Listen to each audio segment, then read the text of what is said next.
ہمارے چینل کو سبسکرائب کرنا نہ بھولیں اور بیل کے آئیکن پر کلک کریں تاکہ آپ کو ریگولر نوٹیفیکیشن اپڈیٹس مل سکیں۔ حضور اکرم صلی اللہ علیہ وآلہ وسلم کو دیگر انبیاء کرام پر 6 خصوصیات عطا فرمائی گئی ہیں۔ حضرت امام بیہقی رحمۃ اللہ علیہ نے اس کو دلائل النبوہ کی جلد نمبر 2 میں جمع کیا ہے۔ علاوہ ازیں اس کو امام مسلم نے مسلم شریف میں بھی جمع کیا ہے۔ حضرت ابو ہریرہ رضی اللہ تعالی عنہ سے مروی ہے کہ حضرت صلی اللہ علیہ وآلہ وسلم نے فرمایا، میں انبیاء پر فضیلت دیا گیا ہوں 6 خصوصیات کے ساتھ۔ نمبر 1، مجھے جوامع الکلم دیے گئے ہیں، یعنی کہ میرے لیے کلمات اتنے جامع کر دیے گئے ہیں کہ بہت بڑی بات تھوڑے سے جملوں میں تھوڑے سے الفاظ میں ادا کر دیتا ہوں۔ نمبر 2، روب کے ساتھ میری مدد کی گئی ہے۔ نمبر 3، مال غنیمت میرے لیے حلال کیے گئے ہیں۔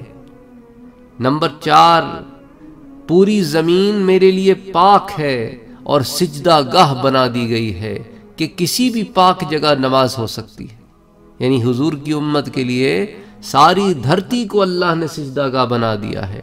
پچھلی امتوں میں صرف مساجد ہوا کرتی تھیں جہاں جا کے نماز پڑھی جا سکتی تھی، نہ گھر میں نماز ہوتی تھی نہ راستوں میں نماز ہوتی تھی۔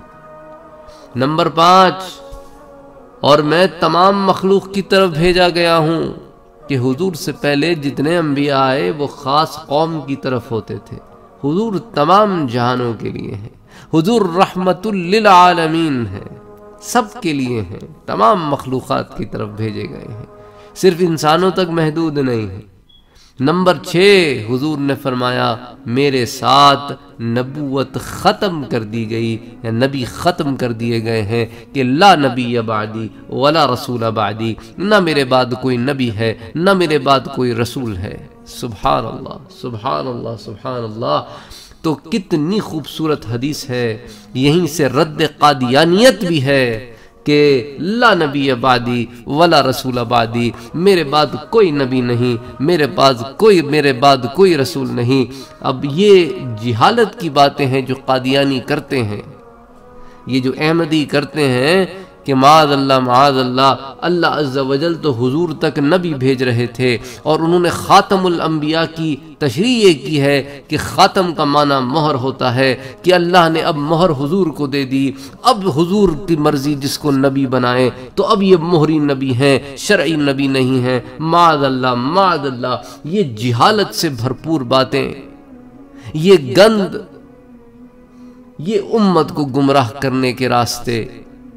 اللہ عز و جل ہر ایک کی حفاظت فرمائے اور ان احمدیوں سے محفوظ کرے، اور ان بد عقیدہ لوگوں کو اللہ ہدایت دے اور انہیں گمراہی سے بچائے اور جہنم کا ایندھن بننے سے بچائے، کہ جب حضور کے اتنے واضح الفاظ ہیں لا نبی بعدی ولا رسول بعدی، قرآن کے واضح الفاظ ہیں خاتم النبیین، اور پھر اس کے اندر یہ اپنی توجیحات پیش کرتے ہیں۔ تو اللہ عز و جل نے حضور اکرم صلی اللہ علیہ وآلہ وسلم کو بے شمار انعامات عطا کیے، یہ ان میں سے چند کا ذکر ہے اس حدیث پاک میں، جس میں حضور نے خود بیان فرمایا کہ مجھے دیگر انبیاء پر 6 خصوصیات عطا کی گئی ہیں۔